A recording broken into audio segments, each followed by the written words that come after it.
How would you convince somebody to go along with something they didn't want? Well, if you shove it in their face 20, 30 times, maybe Maybe they won't care as much anymore.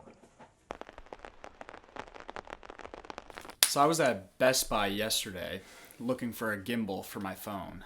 I didn't end up getting one, but I took a picture of one on the shelf that I thought I wanted to research for later.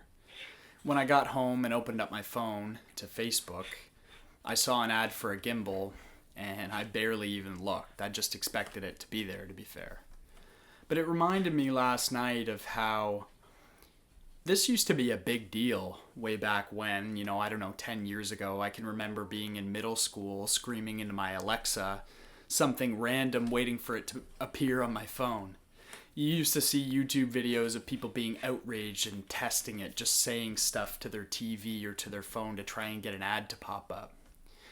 But in that last decade, the slow creep of targeted advertising has become such that we don't even care anymore. We don't even barely notice. Every time you look something up online, you expect to see for the next day or two ads for that thing. That's just how it works. It reminded me of all the other ways that this slow creep has impeded the last decade. So, for example, here in Canada, we have a program called MAID, Medically Assisted Dying, basically. One where you can go and apply for suicide by doctor if you care to. It used to be one of the most unpopular positions to have was to support MAID. And they tested it they tested it a bunch of times through the legislative system in Canada until, every time they tested it, people would get less and less outraged. They would desensitize themselves to it. The same thing is happening now with planned obsolescence in the sense that, phone repairers used to be super upset that you couldn't take an iPhone apart to get the battery out. But now every phone manufacturer glues their batteries inside the phones. The ones that don't now sell it as a feature. It's happening with everything. It's a planned enshittification. The slow creep of unpopular, stances or issues make it such that you have to almost accept them. This is the way that they've chosen to get our population to be complacent with evil, basically, with things that aren't right for them. How would you convince somebody to go along with something they didn't want? Well, if you shove it in their face 20, 30 times, maybe they won't care as much anymore. This has happened as well with religious charities in Canada. They're trying to make it so that donating to a church is not considered a charitable contribution, therefore can't be exempt on taxes. They've introduced this bill a few times, and every time they introduce it, they face less and less opposition. It's almost as if, tabling it once isn't enough. Tabling an unpopular thing once is just to put it out there, to gauge the reaction. Tabling it twice is just to desensitize the population. Tabling it a third time is just doing the same thing again. Until eventually everybody is so tired of hearing about it that they can just pass it on a Friday afternoon while everybody's off at the bar and nobody bats an eye. I don't know what kind of mindset shift it's going to take to get people to realize that no matter how many times something comes up, they can't get tired of being outraged about it. Not that outrage in itself does anything for anybody, just in that you can't become desensitized to things that you're morally opposed to. And that's what has happened. We've all become so atomized. Everybody now, in this day, in 2026, just wants to live their lives uninterrupted. I just want to go about my day and not hear about anything, not have to think about anything because I am tired and I am burnt out.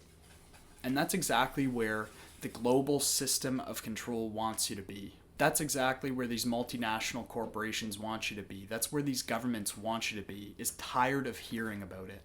Tired of contemplating moral issues. Everything's so, this is a left-wing position, this is a right-wing position. They try to polarize everything to get you to fight one another until you're so desensitized you don't even realize what you're talking about anymore. You don't even realize what the actual issue is.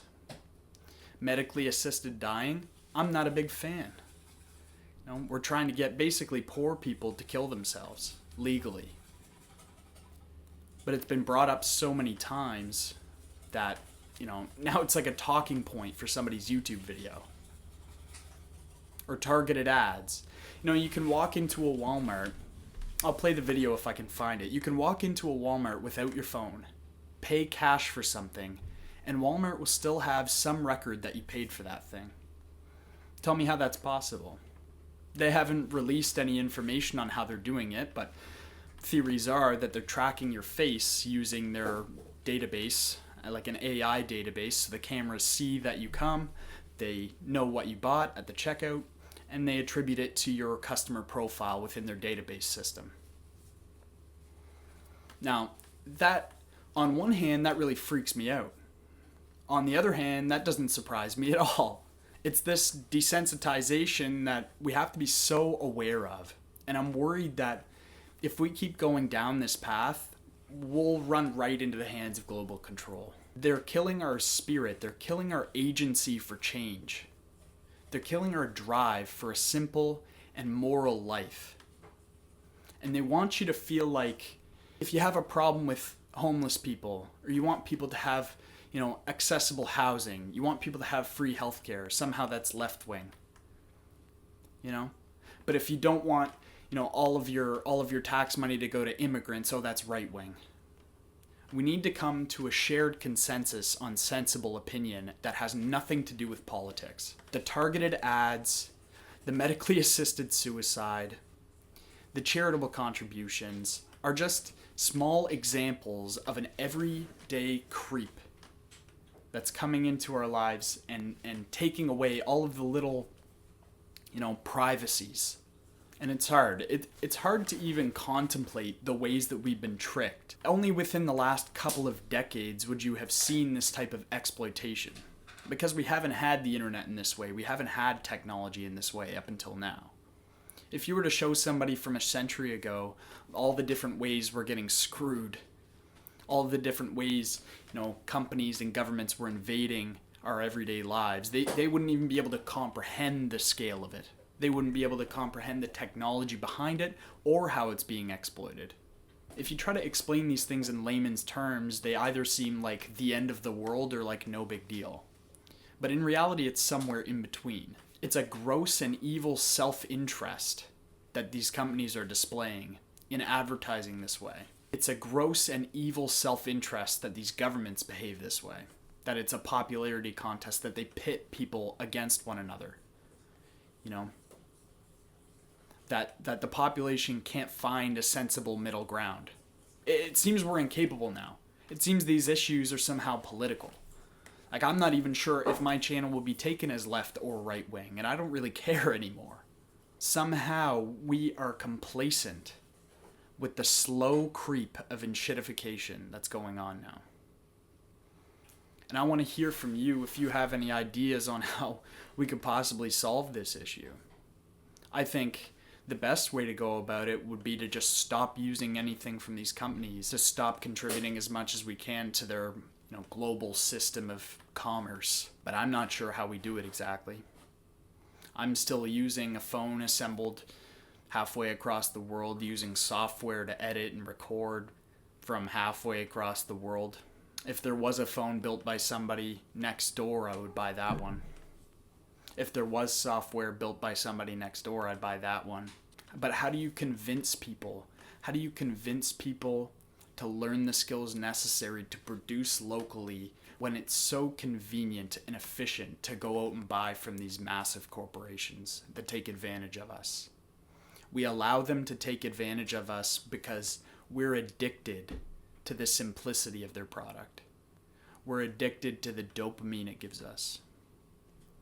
We're addicted to everything about it. And even though we see the moral wrongdoing, we can't let go.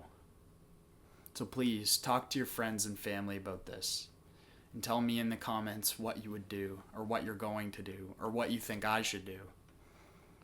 And again, if you think I'm just young and naive and spouting nonsense, feel free to chastise me there too. Thank you, and good luck.